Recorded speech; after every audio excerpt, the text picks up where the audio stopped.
ভারতের অর্থনীতিতে চলছে মহাবিপদের ঘনঘটা। ট্রাম্পের নতুন শুল্ক নীতির কারণে হিমশিম খাচ্ছে রপ্তানিমুখী নানা খাত। ভারতীয় পণ্যের উপর সর্বোচ্চ 50% পর্যন্ত শুল্কের কঠোর শাস্তির জেরে সবচেয়ে বড় আঘাত আসছে রত্ন ও গহনা শিল্পে। কারণ এই খাতে আমেরিকাই হচ্ছে ভারতের সবচেয়ে বড় বাজার। গত এক বছরে সেখানে রপ্তানি হয়েছে $10 বিলিয়ন মূল্যের ভারতীয় পণ্য। তুরস্ক, ভিয়েতনাম ও থাইল্যান্ডের মতো দেশে মার্কিন করের হার অনেক কম। ফলে ভারতকে পেছনে ফেলে প্রতিযোগিতায় এগিয়ে যাবে এসব রাষ্ট্র। রত্নগহনা, টেক্সটাইল, ইস্পাত এবং অটো পার্টসের মতো লাভজনক সেক্টরে সম্ভাব্য ধস কিভাবে সামাল দেবে মোদি সরকার? ভারতের মোট রপ্তানির প্রায় 30% আয় আসে দেশটির জেম অ্যান্ড জুয়েলারি এক্সপোর্ট থেকে। খাত সংশ্লিষ্ট বিশেষজ্ঞদের আশঙ্কা, শুল্কের ধাক্কায় একরকম অচল হয়ে যেতে পারে হাজারো ব্যবসা প্রতিষ্ঠান। ফলে ভয়াবহ হুমকির মুখে পড়বে লাখো শ্রমিকের জীবন ও জীবিকা। এখন সামলাতে হবে বাড়তি শুল্ক। এটা মূলত আমাদের উৎপাদন অংশকেই আঘাত করেছে। শুল্ক সমস্যার কারণে খরচ 50%-এর বেশি বেড়ে যাচ্ছে। তাই সবার আগে উচিত দাম কমানো। সাথে সাথে বেড়েছে কাঁচামালের দাম। ফলে গোটা শিল্প খাত টিকিয়ে রাখা খুব কঠিন হয়ে পড়েছে। ইদানিং ব্যবসা চালানো সত্যিই খুব কঠিন।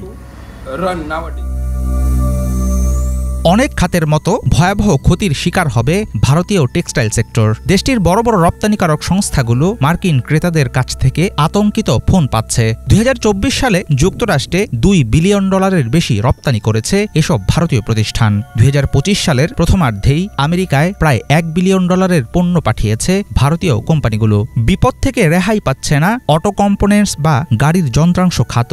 2024 সালে যুক্তরাষ্ট্রে $6 বিলিয়ন বেশি পার্টস রপ্তানি করেছে ভারত। শুল্ক দ্বিগুণ হওয়ায় এখন বাতিল হচ্ছে মার্কিন ক্রেতাদের বিপুল পরিমাণ অর্ডার। ভারতীয় রপ্তানিকারকদের জন্য নিঃসন্দেহে এটা একটা কঠিন পরিস্থিতি। তারা ইতিমধ্যে অর্ডার প্রস্তুত করে ফেলেছে। অনেক ক্ষেত্রে কাঁচামাল কেনার জন্য তারা ঋণও নিয়েছে। অনেকে আবার কন্টেইনারে জায়গাও বুক করেছে।